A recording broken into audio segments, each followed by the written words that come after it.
love you. Toby, you're amazing. Thank you for everything you do. Thank you for everything you do continuously and year after year. You're amazing.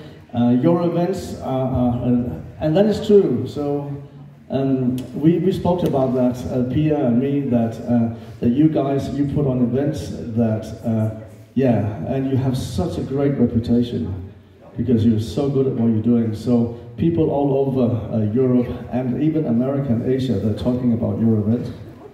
Yeah, so give yourself a good hand. Yeah, you're amazing. Thank you. Thank you for inviting us. Thank you for having us. Thank you for giving us such a good VIP service and treatment. We love you. Thank you so much. And you guys, thank you. Ich muss auch noch mal was dazu sagen. Vor 6 Jahren, 2019 war das, genau. Da waren wir zusammen in Spanien. Dann haben wir nebeneinander gesessen. Er konnte ja ein bisschen Deutsch, oder kann ein bisschen Deutsch. War der Einzige da. Und auf Eva sagte, er hat ein freies Wochenende.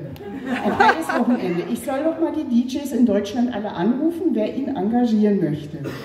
Das habe ich gemacht. Oh no, Risiko und was für Absagen. Und dann musste ich zu ihm hin. Ich sage, sorry, nobody wants you.